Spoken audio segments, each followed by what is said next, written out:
Hello. So in my last video, we talked about how all women secretly desire a reformed hoodman. But all these comments are talking about how that doesn't exist, or it's actually stupid to want that, and how I just have a rare breed, basically. Which is true, but at the end of the day, there are many reformed hoodmen out there. This is not a stupid idea. It is actually the truth. And we're here with a reformed hoodman to tell you that this is what women want. And let's break it down further. What really do we mean when we talk about reformed hoodman? Because all these men are here talking about how, why don't you just want a man that's been on the straight path from the jump? And the main point I want to make to that is we don't want that type of man because they lack a lot of qualities that supposedly can be found in a hoodman, which is that rah-rah like I was talking about. And we're not talking about that toxic shit. We're not talking about like duh. Yeah, like obviously we're not talking about the killing and the violence and just the stupidity, like the Stop listening to Red Pill, bro. Literally, like y'all the men, like the hoodmen who all they talk is in slang. Like they don't even know how to speak proper English. That's not what we're talking about. And I'm gonna keep it a buck. My proper English is not the greatest, but I'm about to go back to school and we gonna fix that. Well, you know what we mean, like proper English in the sense of like you don't even know how to communicate your feelings. Like you call everybody a bitch, you call everybody the N-word. Like it's not like no proper classiness to you. We're not talking about that. You gotta know how to switch it up. You mean? You know what I'm saying, like. So why are you technically the breed of man that all women desire? What makes him the reformed hoodman that all women actually want? What is it that you bring to the table from your hoodman side, your street life side, where you grew up in, and your reformity, the parts of you that are reformed, the things you believed in? Let's touch on those two things and let's break it down. What do we mean? It's a fact. So it's quite simple, right? So coming from the hood, you start off blinded. You looking up to the wrong people. You want to move like certain motherfuckers and shit like that. And you think it's cool. You think it's fly because then you got idiotic females that'll put you on a pedestal because they just as lost as you are, and then you think it's cool, and then you got movies that you think is glorifying it when in reality it's a humiliation ritual, and they making you look stupid. They making our skin look stupid. They making our culture look stupid because all of these people now watching these movies on this weird aura, and then when they see it in real life, you know, man with like, you know, tattoos on their neck or with a certain type of, you know, swagger, then they treat you a certain type of way. They kind of judge you a certain type of way. Ain't nothing to be proud of that. It's just we lost and our parents did bad.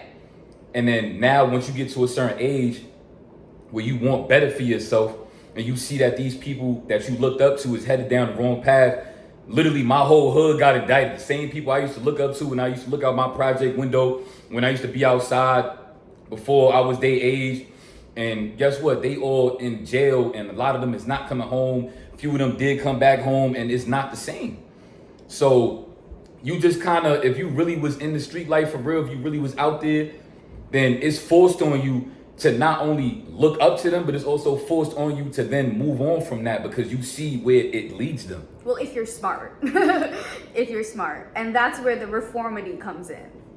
Why did you feel like you needed to get out of there? Why did you feel like you couldn't be a part of that lifestyle? Why did you feel like you had the awareness? What clicked in you that was just like, hey, this is not it? Because all they cared about was being tough, and that shit is a never-ending path of either death or jail, right? Like, you got to know the difference between being reformed and not.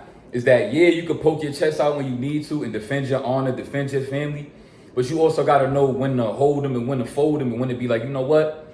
You got that, brother. You gangster. When to fall back. I don't want no smoke because I need to protect my wife right now. So if it's a bunch of y'all acting crazy and y'all talking crazy to me, or like I'm in a car and the police officer pulled me over and he got a bad energy, I fuck around and try to do something to psych him out and do something to be smart to protect my family rather than being the other black man I seen on IG getting pulled out of the car with his baby and his wife in the car, see him getting beat on, bloodied up, all scared. But then at first he had the tough hood aura vibe, like he was like that. But now he on the floor like, why y'all doing that? Y'all can't do that, with blood coming down his face.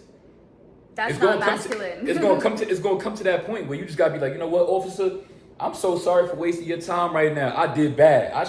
Why am I waiting? You know what? You could be chilling right now. You ain't even. I'm sorry, because there's people out there you need to be worried about, and I'm over here bullshitting. So what can I do to make this go smooth? And that's tough. But a lot of people don't understand that. A lot of hood dudes don't understand that. It's the crash out. We don't want the crash out. No, man. That's stupid. Even the dudes that move like that don't want to be like that, but they feel like they have to because they're trying to uphold some shit. They're trying to impress people that they're putting on a pedestal that they don't need to be.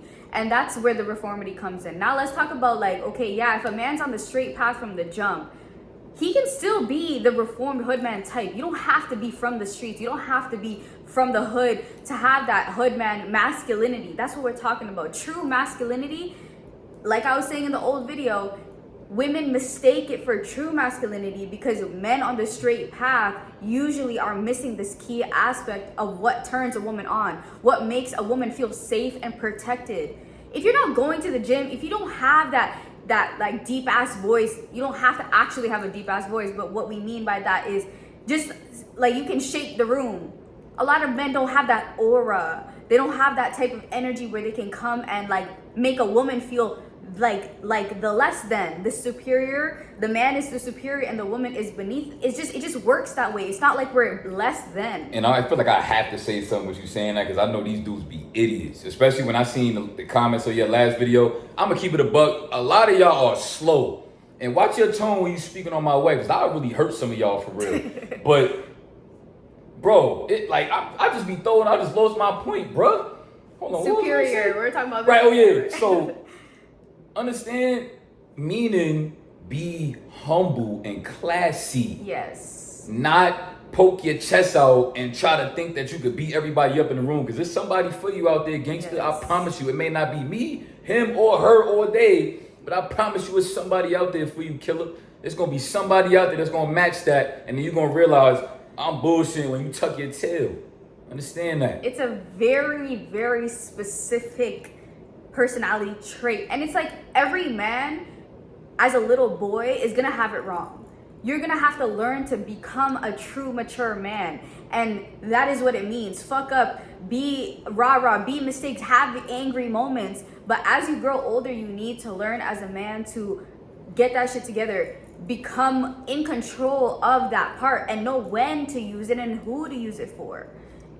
I want to say something? Yeah, go ahead. So like I tell my wife in this household, my rule is that I will never raise my voice in this household because y'all can see already from my energy, if you smart, you got some sort of common sense. If I start to raise it up a little bit, mixed with a little bit of ignorance and a little bit of frustration, I could have people on the other side of these walls or all through this shit ready to call the police. So yeah, if me and wifey have a certain disagreements or we not getting along or whatever the case, I'm going to dumb it down completely, and I'm gonna do what I gotta do to make sure that I could only diffuse the situation. Only. You don't have no choice as a man, and you start realizing that when you actually are men. Men move a certain type of way because they don't feel like men. And that's the difference with reformed hoodmen and people that want to stay hoodmen. Because they always live in a life full of having to prove something. And then the real men that grew up in that start to realize that they are something, so they gotta just move humble. Because you are something and you forever will be something as long as you move a certain type of way. So you ain't got to do too much. Just, you know what I'm saying? Yeah. And you are something regardless of where you're from, what you're into, where you live. You are somebody. And that confidence, that self-love is that what makes a man attractive. And you need to move with class. And that's where the reformity comes in, because you understand that moving a certain way comes with a certain type of energy, comes with a certain type of love. Everything has a consequence. Good things have a consequence and bad things have a consequence. If you move in a certain way, you're gonna attract certain things. And that's just where the reformity comes in. That's why a man needs to understand that you need a little bit of both. And there's nothing wrong with being a man who holds it down, who has very strict boundaries, who knows what he wants and puts those on his woman. That's what you're supposed to do as a leader. That's what you're supposed to do as the man of the house, as the leader of your woman and your family. You are setting these things, and if you don't have that, this is what we're doing, you put your foot down. If you don't have that type of energy, your woman is gonna run you, and we're not gonna respect you. No one wants that. That's what we mean. That's what we need. Yeah, I want to say something else, right? Because a lot of, what about me? The people that ain't grow up in the hood, and you think that from watching this Red Pill stuff and hearing my wife talk about Reformed Hoodman, you think that she mean that if you not that, then you just not that. This is what it mean, right? Because Reformed Hoodman, we come from ignorance and poverty, and it keep us on our toes every day, and it give us some sort of type of grit and just like adrenaline to like take it from nothing to something, because it's only up from there, right? So if you don't come from that, and you want to have the energy that you hearing that my wife is talking about, a beautiful woman like her, and you want a beautiful woman like her to want you, then here's what you need to do. Do exactly what you know the hoodman is going to end up having to do at some point, which is health, wealth, fitness, and just having that grit and that motivation to want to wake up 3-4 in the morning, go for a run. No pre-workout, no hub addiction, no putting no bullshit in your body, no scrolling all day. That shit is hard. And when you got to do all of that, it make your aura hit too. So that's what reform mean. It just mean like, be a hustler. You know what I'm saying? Be a hustler for everything. Physically, spiritually, mentally, not just for the money. Like, nah, it's an all well-rounded thing. You need all of it. And I'm I hope that cleared things up. I hope we make it understand what we mean by reformed hoodmen. But yes, peace out. Peace, y'all.